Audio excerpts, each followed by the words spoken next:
So we sit here for about a half an hour before these teachings start. And I was reflecting about this topic and how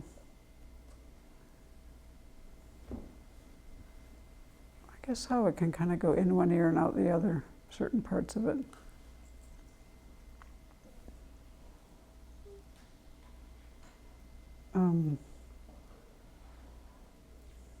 Then I started thinking about why that might be.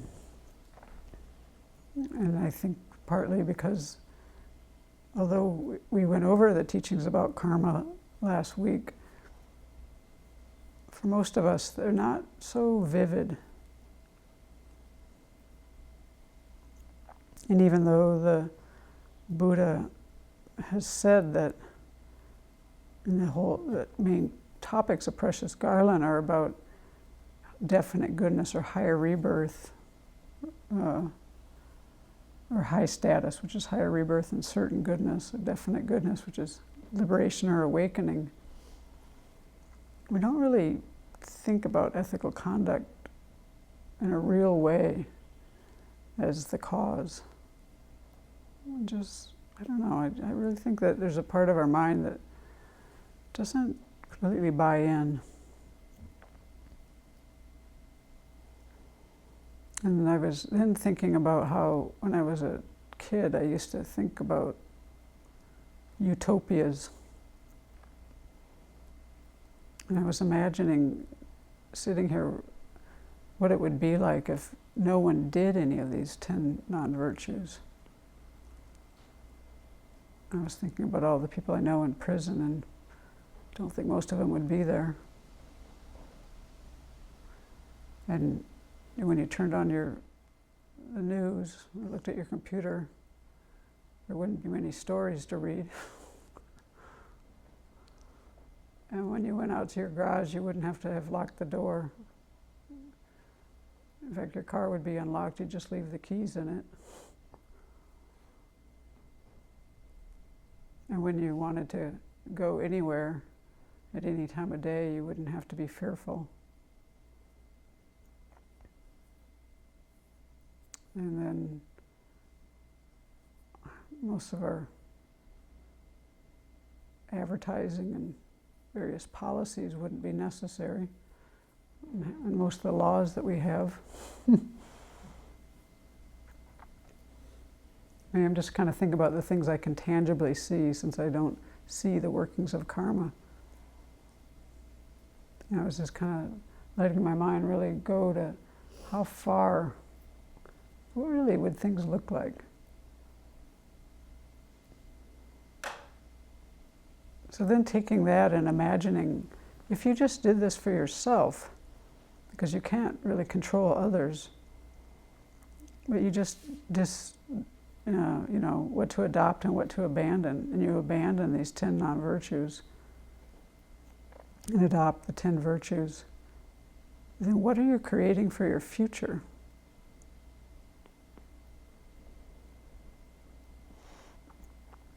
So when we do the practice of the meditation of the Buddha, before we do the 4 immeasurables, we take time to meditate on emptiness and imagine that all environments are Pure Lands and all beings are Buddhas. And then Venerable, when she wrote this explanation, she said, then, and why isn't that the case? Why is that just in our imagination? And it's because we lack love, compassion, joy, and equanimity. So then just imagine if those were present in our mind. I think that it would be kind of like a Pure Land. I mean, just imagine what everything would look like to you.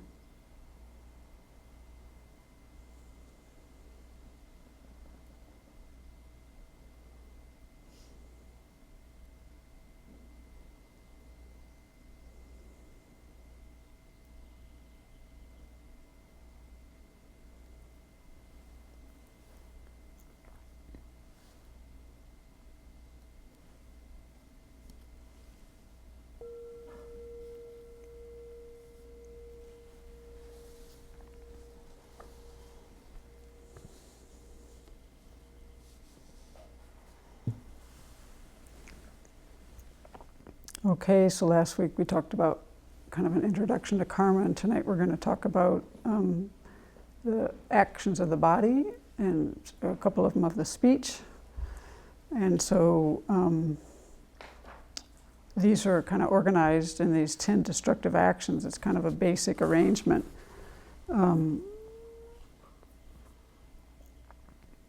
But it's not just like a way to organize the material. I mean, that's one way, but these 10 actually don't include all of the non-virtues or virtues that we could do. But it's just as we did in that, motivation, just in our imagination, these are kind of the key points that if the most obvious and coarse things among the virtues and non-virtues, they really cover all those kind of categories. But there definitely are more virtues and non-virtues. So we're talking about 3 physical, 4 verbal, and 3 mental actions, which are killing, stealing, sexual misconduct. I'm going to memorize these, right? 4 of speech. Lying, divisive speech, harsh speech, idle talk. And then 3 of the mind. Coveting, malicious intent, and wrong view. And then the opposite of those is to drop all of those. And also the reverse actions are to protect life, to protect others' property, to use your sexuality wisely and kindly for the body, to speak the truth, to use words that promote harmony, to use words that are kind and gentle, and to speak to a purpose. I see people writing, that's good. And then the mental ones, to rejoice in others' good qualities and be generous, to cultivate the 4 immeasurables, loving kindness, compassion, sympathetic joy, and equanimity, and to develop conviction in rebirth, Buddha nature, and karma. Those are the mental ones. So, yeah. Okay, so we're going to go through these in terms of, actually I want to say that I see the real purpose of this is to help us to look at our own behavior. I mean, especially if you've taken precepts, and especially monastics who have taken a lot of precepts, we're keyed in to looking at our behaviors, and these precepts are very helpful for us to figure out, to really look at our actions. And so it's the same for looking at these 4 branches of these 10 actions. There's 4 branches that make an action or a karma complete.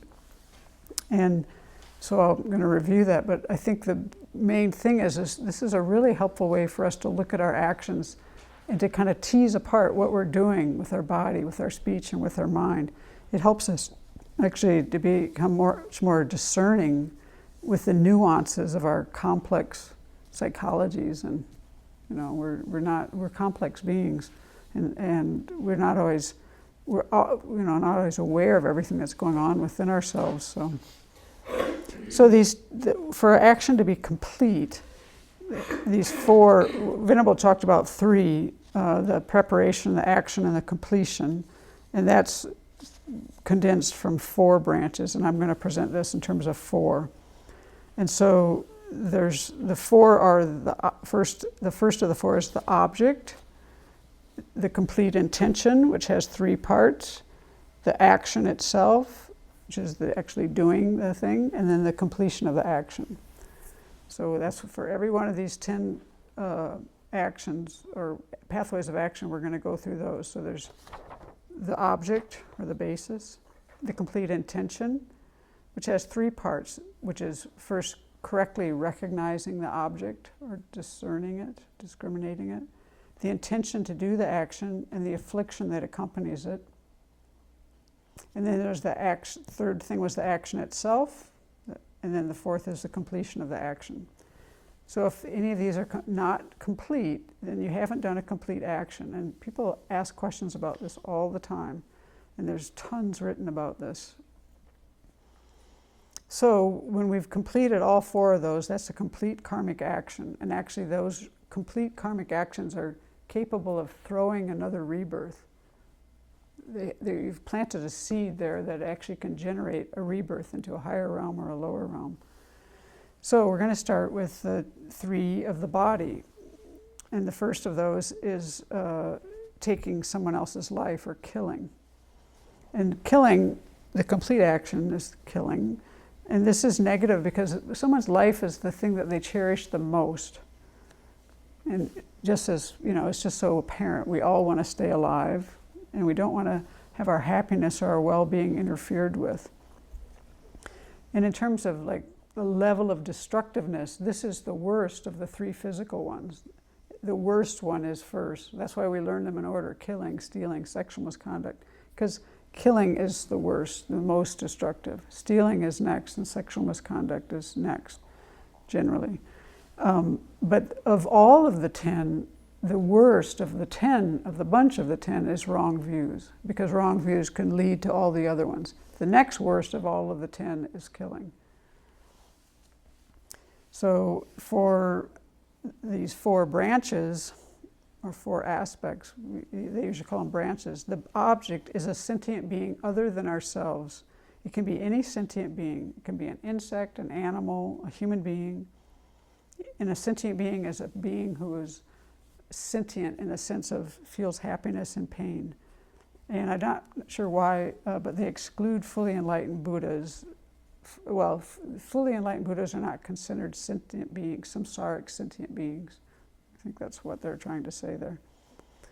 So this, when it says any being other than ourself, that means then that suicide isn't a complete karma. It doesn't mean it's like karma-free. Things that aren't complete aren't karma-free, but it isn't a complete 100%.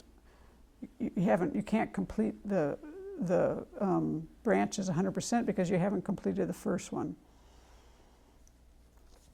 And that's partly because, well, maybe because usually they say the other person has to die before you do. I don't know, you're already dead. So anyway, you can figure that out, I guess, beyond me. So that's the object, isn't it? A sentient being. And then the intention, again, has 3 parts. And the first one is this discrimination or recognition. So you have to properly identify or discriminate the person, not confuse one person with another. So, example, if you're trying to kill John and you by mistake kill Alex, that's not a complete karma, because you didn't discriminate the person or the being properly. So we actually have to kill the sentient being that we're intending to kill. And then Lama Tsongkhapa says, but if you have because sometimes people are they don't care who they're killing, they're just going in and I want to kill.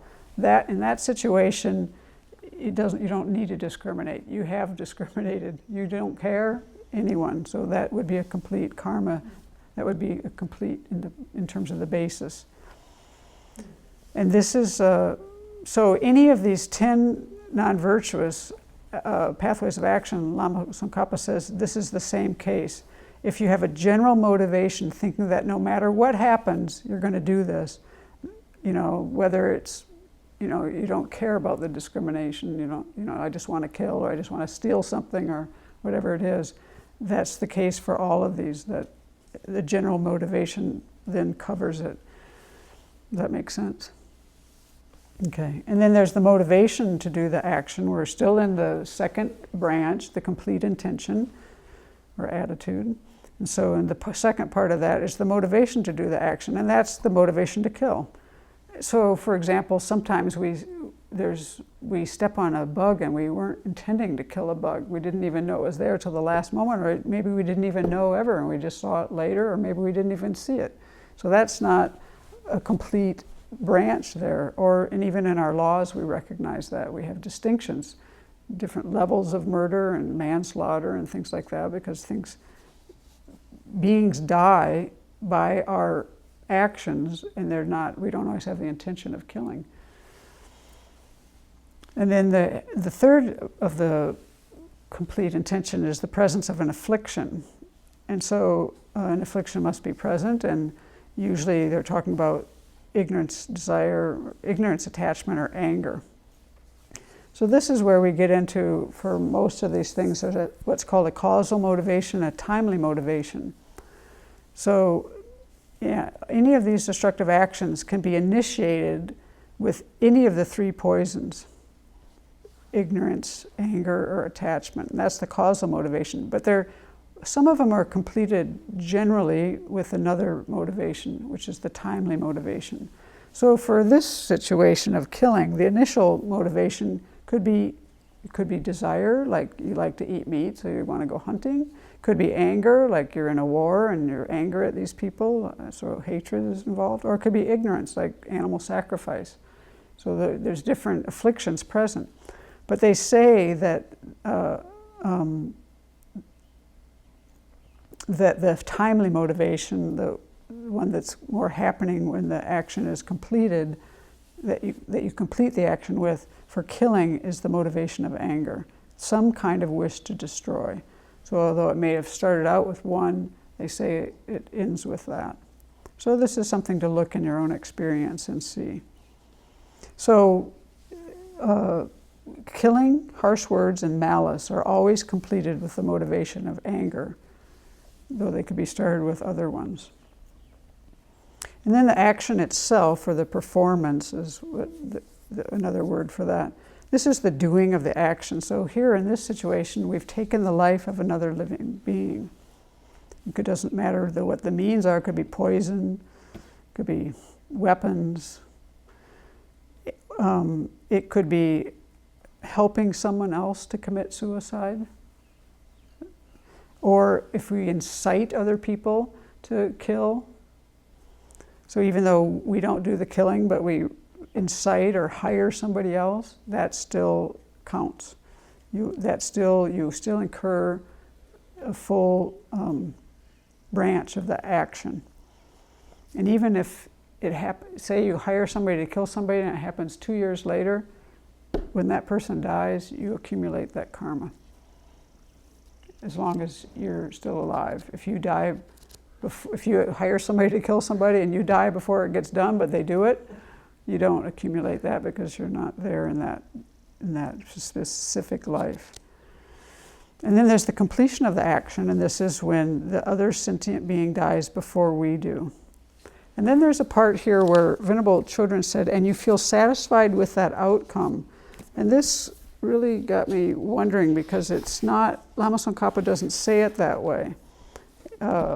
He doesn't include that. But then, and there are some parts about the heaviness of karma that talk about rejoicing and this and that. So I wanted to, because remember we were talking about how there's some flexibility to karma, and but basically it's just complex. There's a lot of different things going on. So here, Geshe Sopa is saying that the action will also be incomplete if your motivation thoroughly and sincerely reverses before the victim dies. For example, if you attack a man with the intention of killing him, but you change your mind before he dies and think, I do not want to see that person die, then the action won't be complete, even if the person eventually dies. When your motivation reverses like this, you can even confess and apply antidotes to purify the action before the victim dies. Of course, the action is still negative, but the results will be mitigated because the intention to kill was completely reversed before the action was complete. So that's one thing where we had this motivation, it reverses, so that affects this.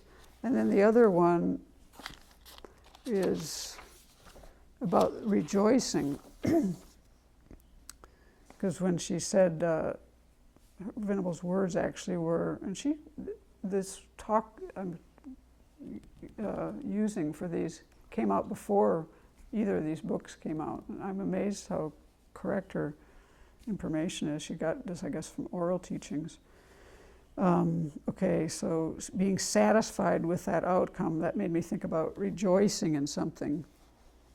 And so, for instance, karma that is heavy because of the action, and he's going to use killing for this.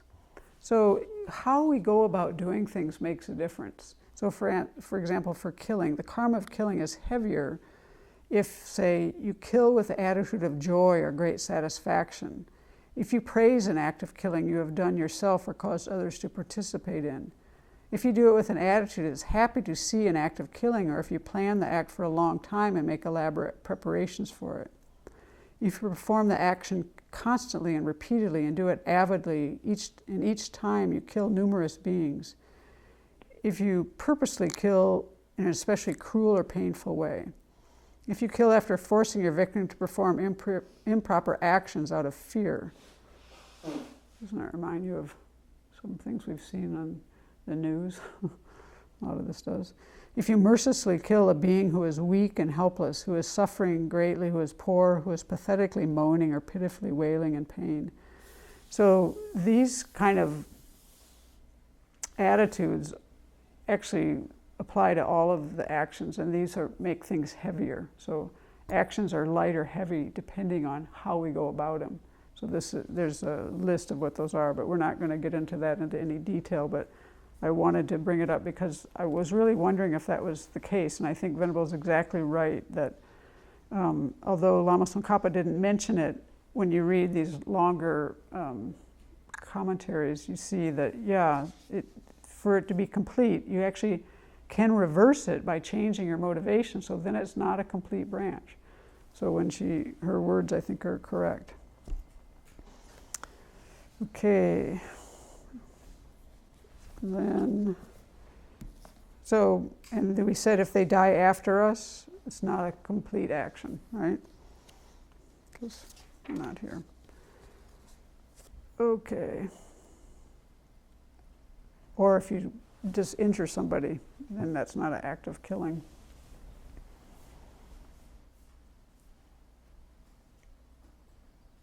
Okay. So then going back to suicide, that's missing two of these branches. The object isn't there because it has to be someone else. And then the completion isn't there. Yeah, because the other sentient being has to die before us. So it's not complete. Still not recommended. It's still not karma-free. It's just not complete. And then we talked about accidental killing is not a complete act. And let's see. And also there's situations where people are coerced into killing, like someone makes you kill. Then you actually don't have the full motivation there if you're being forced. So that can't be a complete act. And then there's also the results of our actions. And two of those results were one is the habit. So any of these 10 non-virtues, doing them creates the habit of doing them. So that's the same all the way across the board. But the one of the experience similar, the concordant experiential result, we'll just call it the experiential result, one of those is to have a short life. And then the environmental result of killing is to live in a place where there's war and strife, or where food and medicine aren't potent. So you can see, just as you injure others, your body is kind of injured because it can't stay healthy because there's not good food, not good medicine, things like that. Okay, now we're going to just skip all that. Okay. There's a lot of topics that Venerable went into that we aren't going to have time for, about eating meat and abortion and things like that. And this information, if you're interested in those things, you can find on our website. So the next physical act is stealing or taking what hasn't been freely given. So here the object or the basis is something that doesn't belong to us. It could be something that belongs to somebody else, or it could be something that is not owned. So like in our vows, our monastic vows, we can't even steal something like a blade of grass. No one owns it, but we don't do that. Like I remember years ago I was going with vulnerable children to some house in Coeur d'Alene or Sandpoint, and they had a little chip of rubble on the ground that was of the siding that they used on this building, just this trash. And I picked it up to bring it back to the Abbey because I was thinking, oh, we might want to use this kind of siding. And then when I was in the car, I said, should I have taken that? And she said, no, because that's not freely offered. Okay, so it's not owned by you.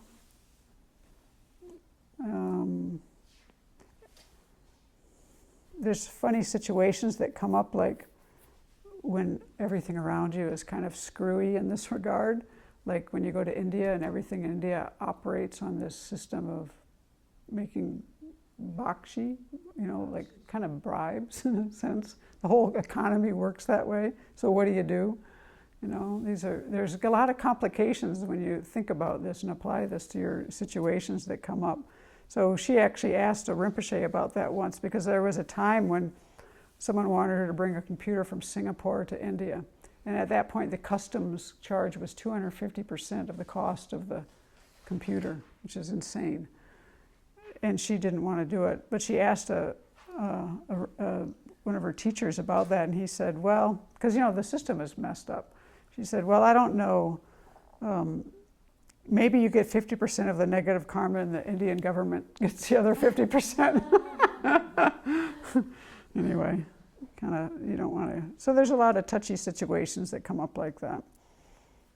So then there's the intention. So the second branch is the complete intention, and first was the discrimination or recognition. So this means that we actually we steal what we intend to steal. So maybe you plan to take a TV, but you took a radio instead or something. Or maybe you borrowed something, some money from somebody, but you forgot how much you borrowed, and then you only paid half of it back. Well, that's a situation where the branch isn't complete because you haven't really discriminated properly. You've forgotten that, and you haven't really cheated them out of money completely intentionally because you forgot, right? Or maybe you borrowed something and then you forgot and you kind of thought it was yours. That wouldn't be a complete recognition. It might be something else, like carelessness or something like that, or spacing outness. So this is something that we're quite careful with here at the Abbey when people come, or when we go and visit other people. We're quite careful about, like, what do you use in a person's home? What's freely offered and what isn't? And generally here, we actually, when we orient people, we let them know around at least food, and we let them know these are things that you're available to you 24/7. And then we usually say, and these are, in the kitchen, the things in the cupboards are not. We try to make it quite clear, partly because it's not a good place to be stealing something, which we'll get into a little bit later. Let's see. So yeah, we make a point of, and when you travel, or it's better to ask than wonder about these things. And then there's the motivation to do the action. You have to have the intention to steal. So it can't be like you forgot or that. And then there's the presence of an affliction, and this is usually out of attachment because you want something for yourself. But it could be out of anger, like maybe in a war situation they go in and plunder stuff because they're angry at these people and they just want to harm them by stealing from them. I think that happened a lot in Tibet. I don't think people took a lot of the things from there because they were so interested in having them. Maybe some people wanted to make money. I think there was some probably just destruction out of anger. And then we might steal out of ignorance. Some people think it's okay to do. Hey, if I don't get caught, what's the problem? That would be ignorance. Or, for instance, you might think, oh, they're not paying me enough at this job, so I'm just going to pay myself a little bit more by taking this or that. I think that's one people know. Or we might think, oh, this is a big company, it doesn't matter. Or we might think, I don't believe in everything our government does, so I don't want to pay all my taxes. Those are all types of afflicted states. So we need to check up with that. And then this thing about timely motivation, as we said, stealing, or maybe I didn't say, stealing, unwise sexual behavior, and coveting usually they may start with any particular affliction, but the timely motivation, when you complete the action, is usually attachment. They don't say usually, they just say it is attachment, but I think these things aren't so set in stone. And then the action itself, there's so many things that can happen here in terms of stealing. You could be threatening someone. You could be using things that you weren't given permission for, like photocopy machines and making long-distance phone calls. You could be overcharging people. You could be doing weights and measures and, making it so it's not right. That would be stealing. Or you could be coercing somebody to give you something. That still is considered a type of stealing. Putting people in positions where they can't turn you down. It's really coercive in a way that's getting you something, so it's considered stealing. And then she mentions for monastics, maybe they're passing out envelopes and you take 2. That wouldn't be so good. And then the completion of the action is it's like thinking that it belongs to you, it's mine, is one way it's said. And this has a sense of ownership. And I didn't go back and check that, but I think there might be, in some of these, there's different thoughts about this.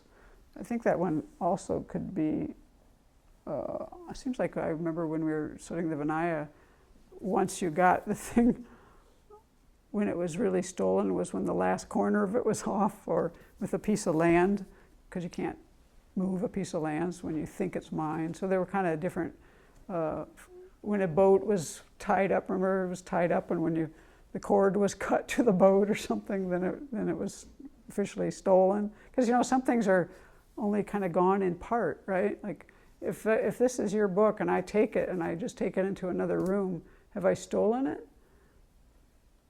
Well, if I have the intention to steal it, but the moment it comes off here, the act of stealing is happening. You getting what I'm saying? Okay, so they have some things about this.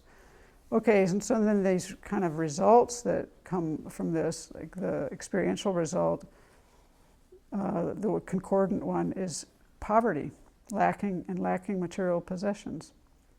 And then the environmental result is to live in a place with many dangers, like poverty, floods, and droughts. So it's difficult to keep your possessions safe due to natural causes or due to thieves. So that's all pretty sensible to see how that would happen. Okay, and then the third of the body is unwise sexual behavior. And this one, there's a lot written on this in terms of the 4 types or 4 4 aspects, I guess I would say. An improper person, in an improper way, in an improper place, or at an improper time. And Lama Tsongkhapa has a few pages that go into a lot of detail on that. This book by Geshe Sopa has a lot on it. And after I've looked at both of those, I kind of agree with Venerable Chodron. She says, I'm not exactly sure how many of these are culturally determined and how many are naturally negative. Because when you go into reading about it, yeah, it's kind of hard to say. I mean, there's a lot of what parts of the body, stuff like that, I don't know, different time periods, I think some of these things would change. And I don't know really if some of them are really naturally negative either. I don't know. I don't think so. So, some of the things are. Okay, so in terms of the object, the improper person, we'll just do it in a more general way. But these are some of the main categories they talk about. Someone who is like celibate, who's a monastic. Someone who is in the custody of their parents, like a child. someone who's related to you, or even your own partner if it's done, say, in front of holy images or on days when you've taken precepts, like when you take the 8 Mahayana precepts and you take a one-day vow of celibacy, on new and full moons or Buddhist holidays, people take these. So that would be an improper person, or maybe they're sick. In the book they talk about certain stages of pregnancy or on hard surfaces because it's harmful. It might be your wife, but it would be an improper person because the situation isn't right. And then there's improper time, and one of these, who Atisha had said this was in the daytime, and that wasn't in all of the ones, but Venerable had thought, well, yeah, maybe that would be the situation in ancient India where everybody was working all day and everybody was living in the same place and everybody's around, things like that. But the main thing around this is going outside of your relationship. So what we would call adultery. And even if you're not married, going outside of your relationship. And why is that? Because this creates a lot of pain and confusion, and especially if you have kids, it creates a lot of problems for them. It just makes a lot of confusion, and you just have to look around at your own life or other people's lives to see that that's the case. So good to kind of, if you're in a relationship and it's not going well, it'd be better to work on the relationship than to go outside of it. And there's so many ways to get help in that department. Usually the problems you have, if you walk away from them, you're just going to have them again the next place you go. So it's better to try to work things out where you are. Even if the working out ends up being that the two people split, you're going to learn things in the interim. And most people would say that they just, when you just leave something and don't try to work on something, you just take your problems with you, and then you replay them again with the next person. That's kind of like just a joke with most people. The problems they had in this relationship, they just repeat them in the next one. Might as well try to learn something before you leave, or at least. Okay, then we have the complete intention. So this means you recognize the person that you're intending to have sex with, which, seems like kind of crazy, but actually, in the book they talk about, they didn't know it was my wife, it was the other person's wife. But what I was thinking about was, actually I remember hearing about in the old days, and probably still happening, that people would go to clubs, certain kind of clubs, and have sex, and they didn't even know who they were having sex with. So this would be one of these kind of situations where recognition wouldn't matter. It's just because you're just there doing it. But I guess if it was dark and they were a twin sister or something, I don't know how that would happen. It's hard for me to imagine that one a little bit. But okay, and then the motivation for the action under the complete intention is the intention to have sexual engagement. And the presence of the affliction is usually attachment, and it's always completed with attachment, but it could be motivated by other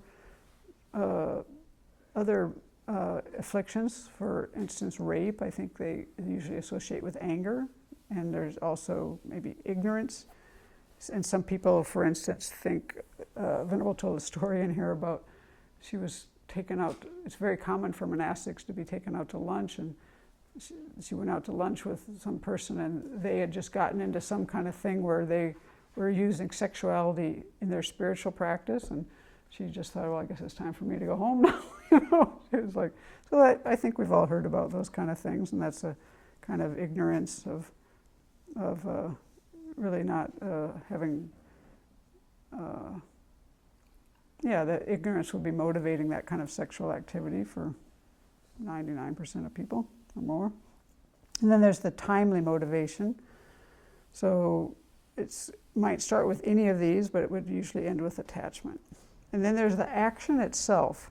And Lama Tsongkhapa calls it, this is the meeting of the sexual organs. But, this was, let's see, there were different things that said here. Yeah, like, Venerable had talked about it didn't this was not one that you could tell somebody else to do and have a complete karma of. You know what I'm saying? She said that that wasn't the case. Or maybe it wasn't. Yeah, actually, I guess I'm mixing that up. Here's what it was. There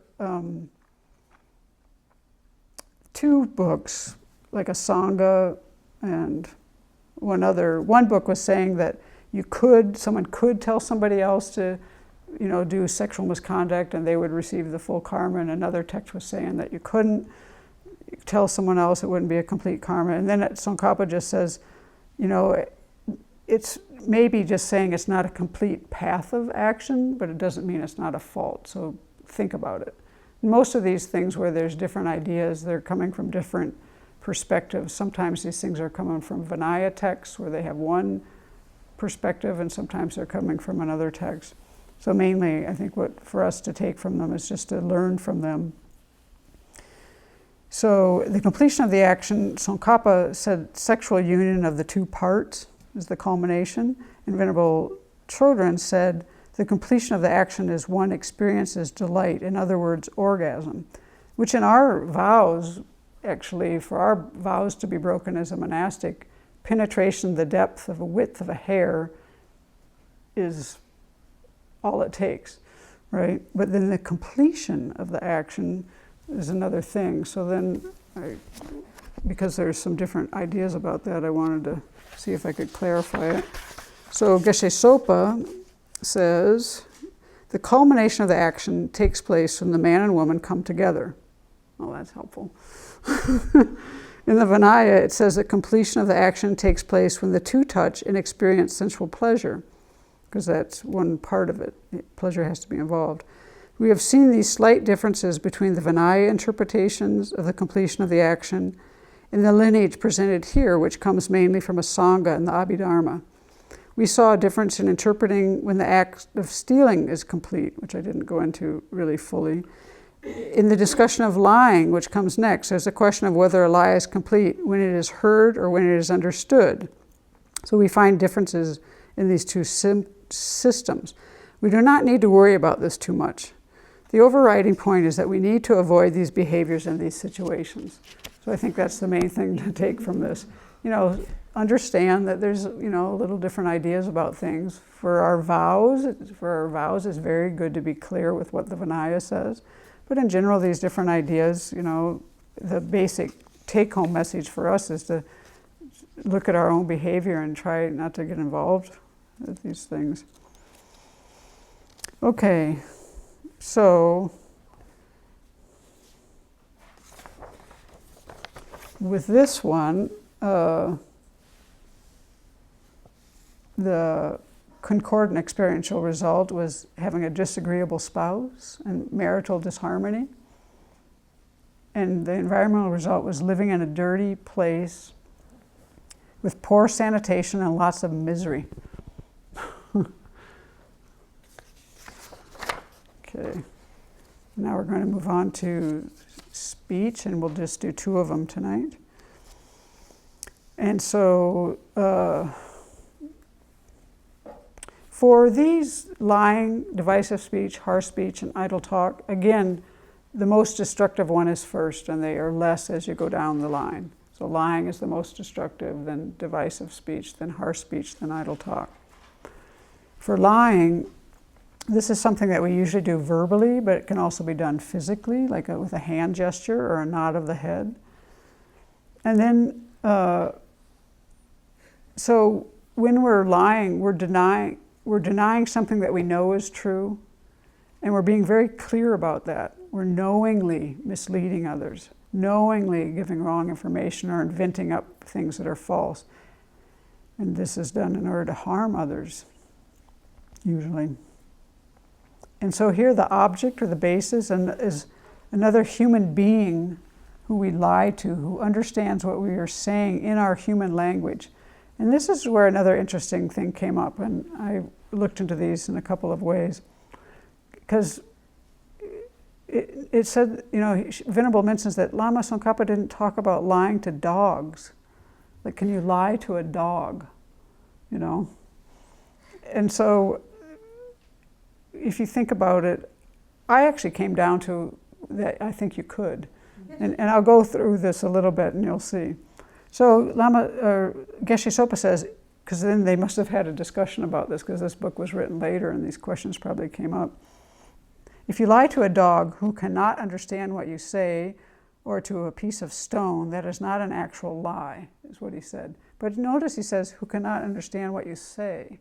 Well, we've already determined that gestures, a nod of the head, physical gestures work. And I would say animals actually understand certain things. Like, you know, like if they always know it's this time to be fed, and then you fool them by getting them all ready to, oh, I'm going to take them outside, or I'm going to feed you now, and then you don't. In a sense, you've lied to them, and they know what's happening. They're understanding. So in my mind, I think that you can. And I agree with Venerable on that one. Okay, so then we have the complete intention, and the first part is the discrimination or the recognition. So we have to recognize that what we're about to say is false. We know very clearly in our mind that what we're saying is false. It's not accidental. We're not saying something that we think is true and we later find out it isn't true, you know. Yeah. And so the motivation is to deceive another person. So you're intending to lie. And then the presence of the affliction, again, can be done with anger, attachment, or ignorance. So with attachment, we're maybe lying to get something for our own gain. We want something, or for somebody else. Or we might lie with anger because we want to harm someone. Or we might lie with ignorance, thinking there's no problem, everybody lies, so no big deal here. Or everybody cheats on their taxes, so I can tell a lie and cheat on mine. Or everybody punches out of their time clock early, so I can lie and punch out. You know, and there you've done two things, lying and stealing. So you just kind of think there's nothing really wrong with it. And then the timely motivation, for all four of the destructive actions of speech, lying, divisive speech, harsh speech, and idle talk, they can be completed with any of the afflictions. So the action itself, here I want to, it's telling a lie, saying something false verbally usually. It could be a gesture, could be in writing. Another one that was mentioned is through choosing not to speak. I call that the sins of omission in my mind, but I hadn't seen that one before. So there's times where not speaking would be considered to be a lie. Although for our Vinaya purposes, that's not, you have to speak in order to incur a full fraction with our Vinaya vows. Doesn't matter if you're doing this for yourself or for others. Causing others to engage in lying, divisive speech, or harsh speech is the same as doing it yourself. And actually, that's according to Lama Tsongkhapa Vasubandhu, who says all four of the non-virtues, when you cause others to do them, can be complete. The most serious kind of lying would be about spiritual attainments, because this has the potential to do the most harm. It's very serious. It misleads others. Another situation that could come up is if we really don't know what we're talking about, and we just pretend that we do, so we make ourselves out to be something that we aren't, especially in the spiritual realm. That's very harmful, probably harmful in many situations. It's very harmful to lie to certain people who are powerful objects, so to speak, like our spiritual teachers, or to the Sangha, the Triple Gem, or to our parents. And the reason for this, with our teachers, our spiritual teachers, with the Triple Gem, and this is because of their qualities. And with our parents, it's because of how much they've done for us. That makes them very powerful. And probably the most common one is to be lying to our parents, actually. So we need to be looking at this and think about it, and looking at why that comes up. It's definitely heavier if it harms someone, if it causes, it's a white lie versus telling a lie that causes someone to be, like put to death or harmed in some way or put in jail for the rest of their life. I mean, that's quite, there's a heaviness to that. It's just obvious.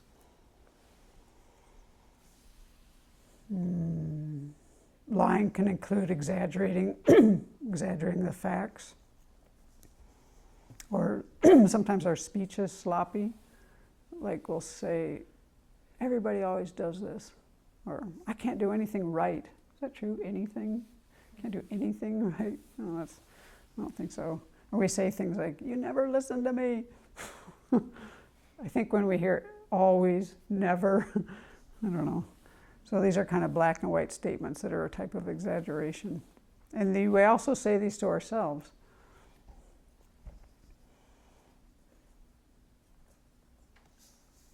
Okay, the completion of the action. So, and we talked about this just briefly, but Venerable Chodron said, if the other person hears us and they understand and believe us, but then she said, if they don't believe us, it's not lying, it's just idle gossip, and it's not quite as bad. But I didn't so much find that in the other ones. Lama Tsongkhapa said, if no one comprehends the words, then speaking them is simply non-virtuous action of senseless speech. Not comprehending is different from not believing, right? So if you use lying, divisive speech, or harsh speech, and the other person doesn't comprehend them, then those are not complete branches for any of those three. So it's obvious to most people that lying has a lot of disadvantages. It creates a lot of stress in your life. It takes a lot of energy. It's, with all these things, we can look at the advantages and disadvantages. I think for things that are small, it's helpful I personally find it helpful to look at little things. Why do I say that? Especially I'm talking about white lies. Why would something like that happen? I remember years ago when that happened here, and I said something to Venerable Chodron, and there's a couple times where that's come up with her, and it's like, a lot of times it's like, I just say the quickest thing because I don't want to take up her time, and I go back and review it, like, why? It just comes out like quickly, like we're all in a hurry. Those kind of situations are the ones I find that most kind of hard to deal with, because if you're in a calm situation where there's a lot of time, then I think there's a lot of intention, but sometimes it's kind of like, it's just expedient to take care of business and just say yes or no and move on. And Give an example. Yeah, I remember I was right over there and I called, we saw a fire and I had to call Chris Smith and let him know. And there was something, I can't remember what happened there, as if I had to leave a message or what happened. But she asked me if I called him. And I remember something didn't happen right with it. I can't remember what it was, if I talked to his wife or not him. And I couldn't just kind of get into it all. So I just said yes. End of story. Because I had kind of taken care of the task, but I hadn't been able to take care of it in the way she asked.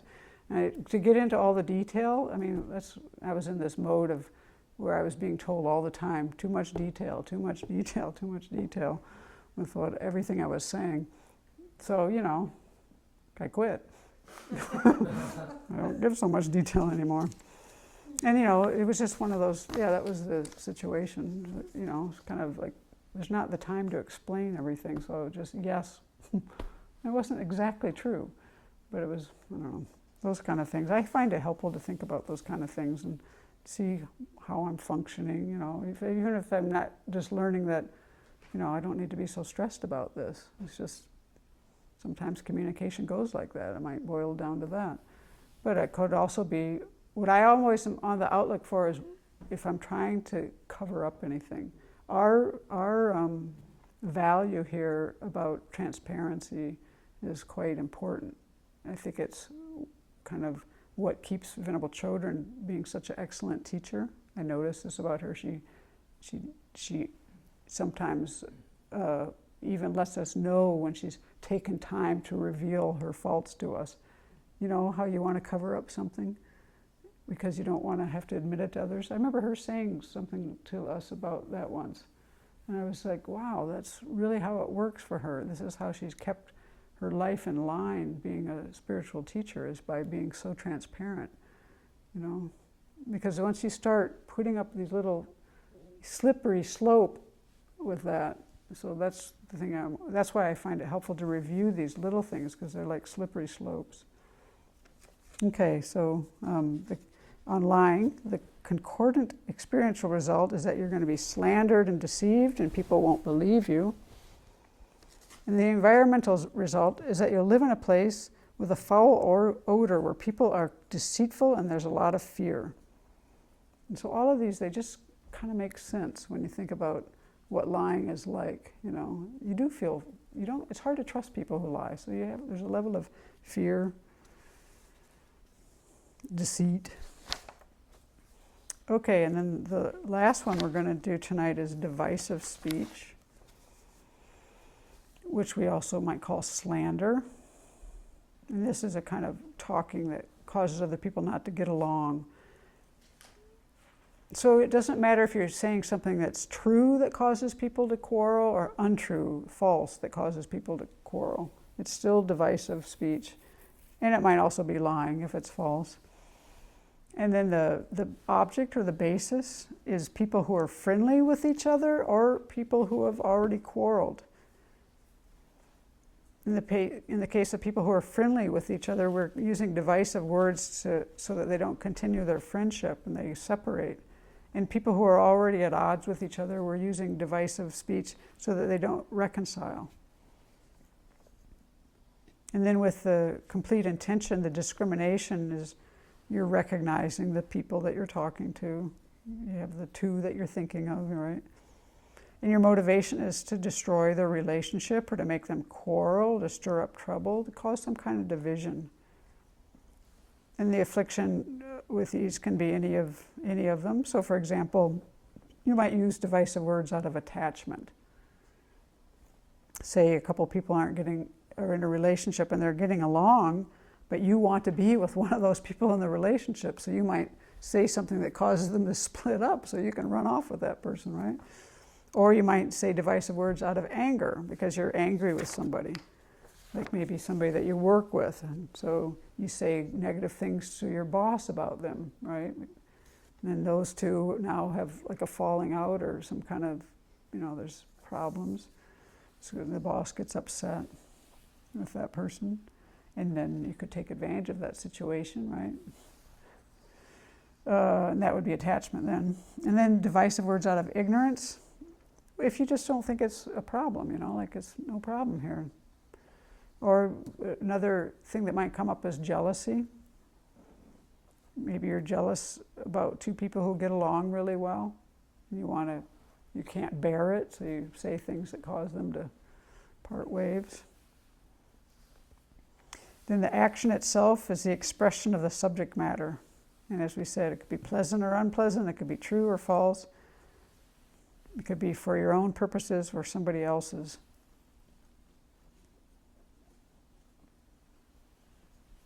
You might do it directly to both people when they're together, or you might do it more subtly, going to each individually, right? So it could happen in many ways. The culmination, or the completion of the action. This was, again, there were some differences here. One, for Lama Tsongkhapa, it was the other's understanding of the divisive words that have been spoken. And then both he and Geshe Sopa quoted this, I think a Sangha, where he says, the end of this path of action is when those who are to be divided understand the divisive words. And Venerable Chodron said, she said, that the completion is when the people we're trying to divide, they don't get along. Or if they're not already getting along, you make it so they can't reconcile. So it's a difference there of them understanding the words versus it actually impacting them. So both of those are presented. So we'll see. Forgot what I found in here from Geshe Sopa. He said, he quoted a Sangha, the culmination is when those who you wish to divide understand what you say, And then he said, according to some interpretations, the action is complete when your statements actually cause a division between people. So it could be either.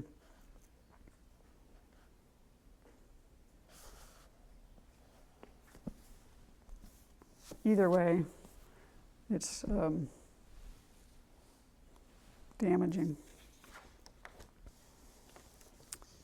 One of the most damaging situations would be to cause a division in a spiritual teacher and their community and their student, between a spiritual teacher and their student. And why would that be? Because this is a very special relationship. It has a huge amount of potential to be a benefit, and then you're impeding a person's spiritual progress. It's also very heavy to divide a spiritual community, getting people broken up into factions. And Venerable Chodron mentioned that if a community is supposed to be supportive and helping each other's practice, but if they become divided, even feeling animosity towards another group of that division is a heavy karma. So if we're in that kind of situation, we need to try to stay neutral. We need to try to not to get emotionally, having animosity. Okay, so the concordant experiential result of this, guess what? Not having friends. No surprise. And the environmental result is living in a place where it's bumpy and uneven. Travel is difficult.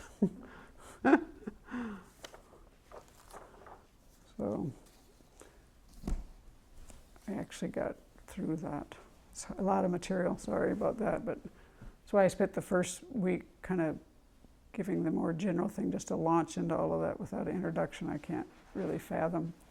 Are there any questions or comments people have about this? There's a lot to go through, but yeah. Somebody gave a good example of lying to animals. If you lure an animal into a trap with food. Oh yeah, luring an animal into a trap with food is lying, and also then it's probably going to be some kind of physical harm too. Might end up being a bodily harm too. Hi. Would that include a fishing lure? A fishing lure. As for lying? So I mean, you're trying to make it think that I think you're that, deceiving it to think it's yeah, I think that might be more on the killing side. Yeah. Land executed. Yeah. You don't actually have to kill fish when you're fishing. A lot of people don't. They just catch them and release them. Yeah, it's just that's a level of harm. Catch and release. It's not killing, but it's a level of harm. To give an example of choosing not to speak, what would be lying in that? Oh, well, choosing not to speak. A lot of the examples for lying are, they give these specific situations, what you have seen, what you have heard, right? So not speaking sometimes might indicate you might have seen or heard something, but you're not indicating it. So not speaking in that situation, I think, could be considered lying. And regarding to killing, you said a fully enlightened being is not a sentient being, so if you kill a Buddha. Yeah, they didn't go into that. And I think what they were pointing to there is that often they make the distinction that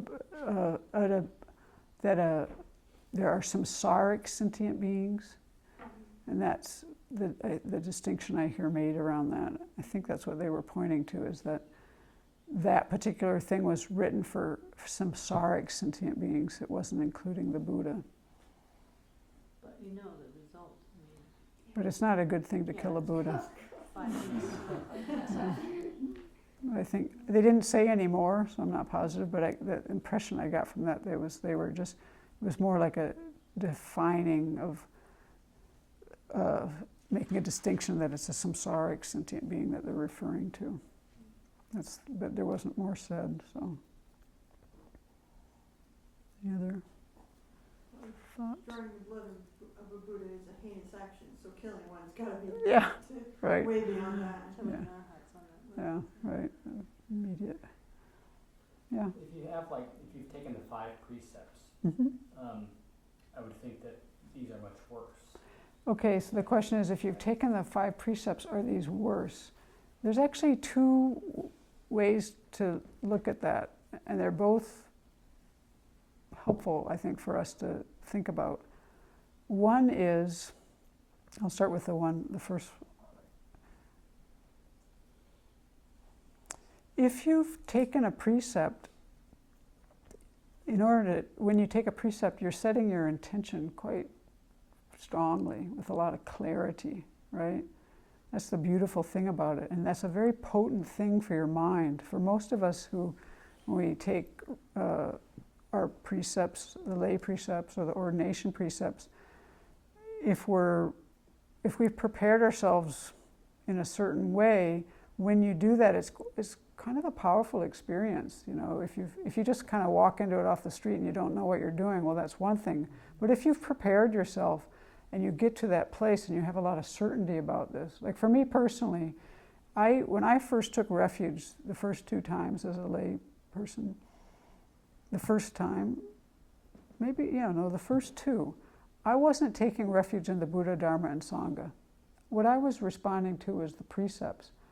I had read Thich Nhat Hanh's book about the precepts, and especially when you took it down to the level of minerals, like we need to be concerned even about the minerals of the earth. I just said, yeah, this is so true. These things we need to avoid.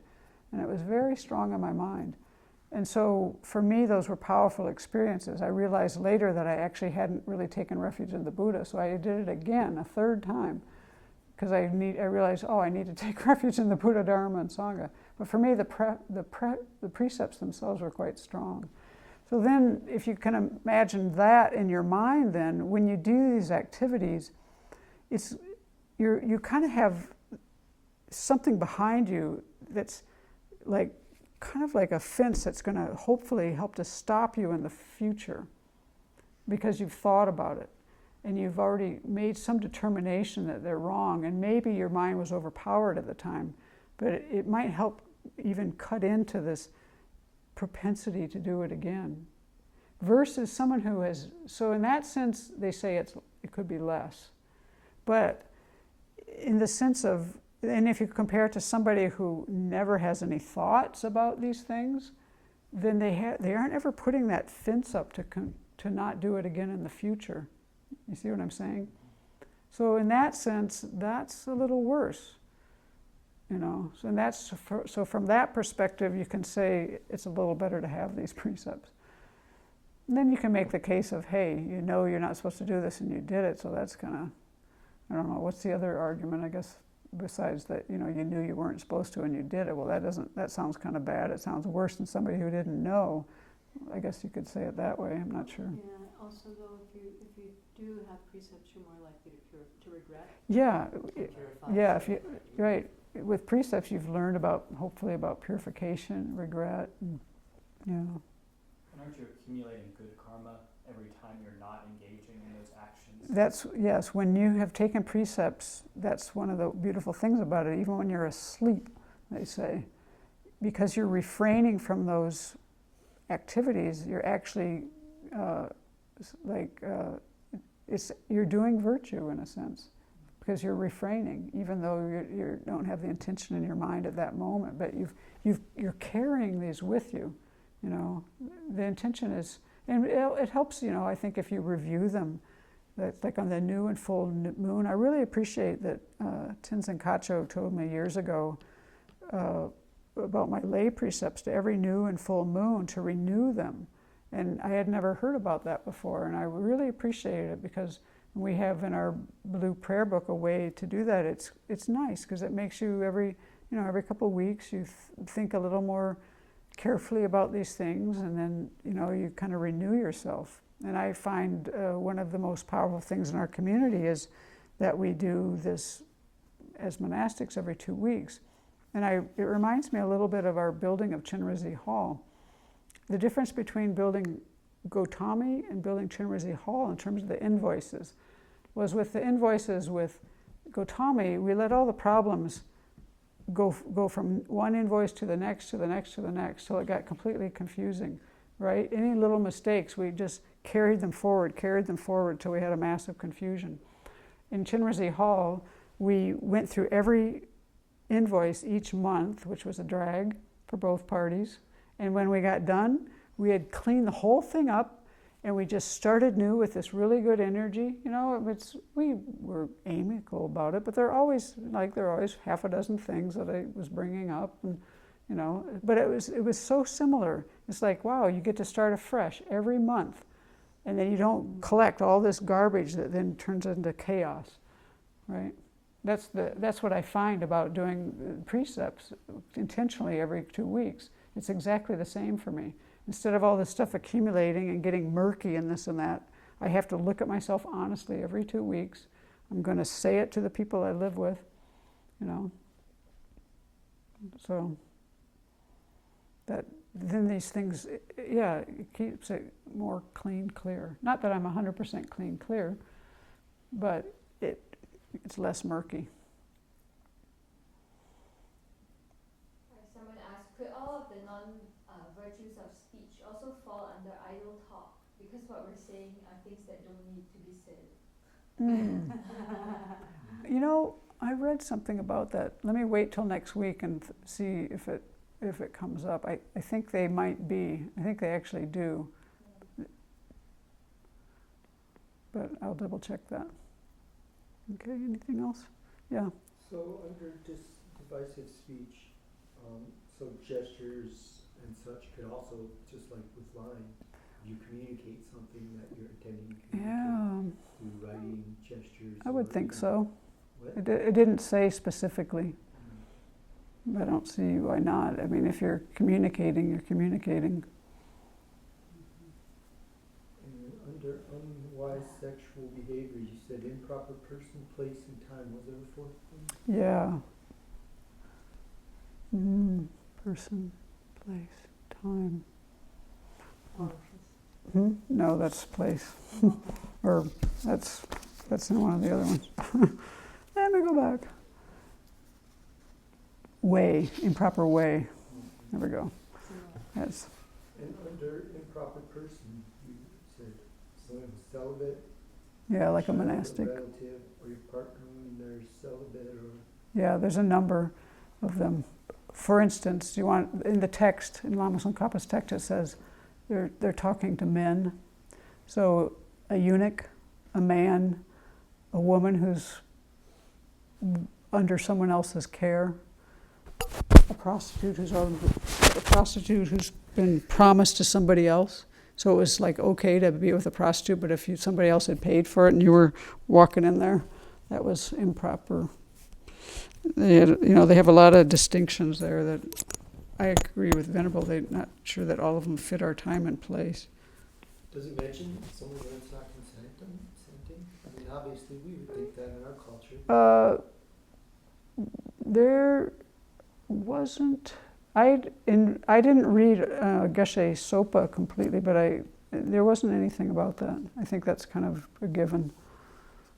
Because I don't see it mentioned in a No, lot of I don't think it was mentioned. But I think it's yeah, I know. But I think it's considered. I think that would be considered an improper person. Yeah. But I don't. They didn't speak it out that way like we would now. In these times, even though it was happening back then, it's clear when you read the Vinaya. It's very clear that rape was common for any. That's why the rules for the nuns are as they are, because unless you were in relationship with a father, a husband, or a son, as a woman, if you weren't in that relationship, or a bhikshuni, maybe, you were a prostitute. That's what you would be taken to be, and you would be unsafe, and rape was common. In fact, there was a really beautiful nun who the Buddha made special arrangements for her ordination because she was so beautiful they couldn't let her go out of the monastery to go to this ordination, so he changed the rules for her because they thought she would be raped. So rape is mentioned in the Vinaya stories. Also under the fourth one, the completion, Completion. for unwise sexual Mhm. behavior, it says to take delight in.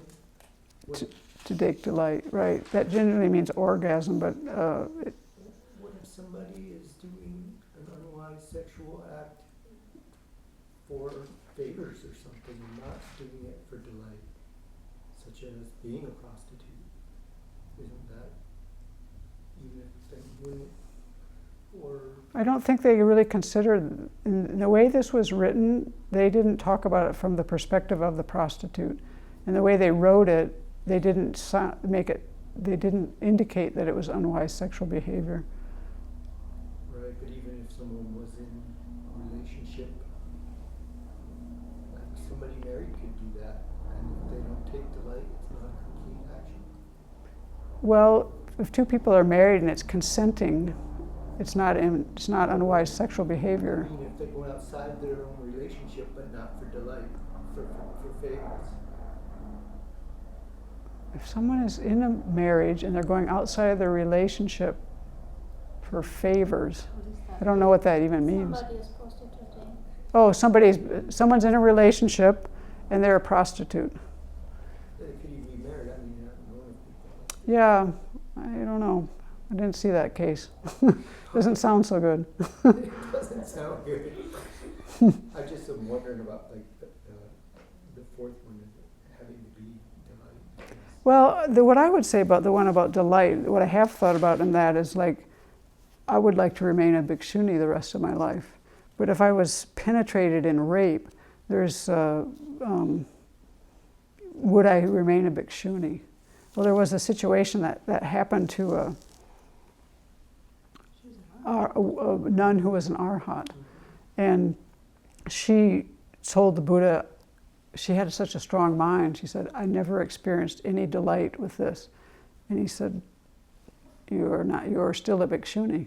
So when I think about that, that's the thing I think about, is like how to make your mind so strong that if a situation comes up, I wouldn't lose my monastic vows. And when Venerable Chodron's taught about that, I think she thinks that it would be, in her mind, it's a non-issue. If it's a rape, she doesn't believe a person would lose their vows because they weren't consenting. No intention. Right. And with all of our vows, all of our vows have exceptions.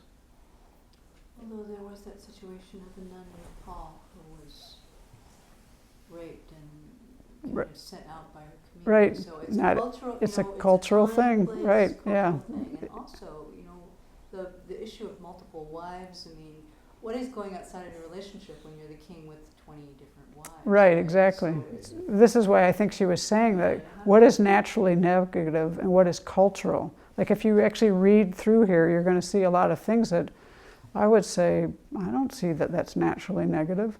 When they talk about the parts of the body, I don't see that that's naturally negative. But I grew up in a different time and place. And even across another country, they might say, well, that is naturally negative, you know.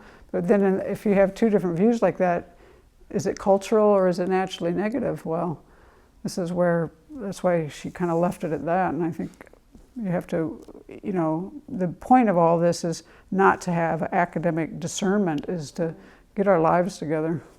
So, okay. You can see why they had so many pages on that. It's a big issue. Okay.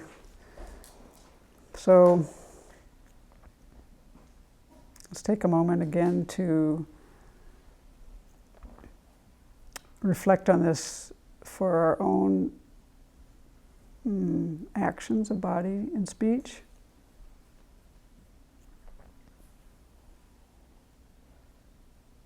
To think about the situation in the world and how we can impact it just by making these changes within our own being.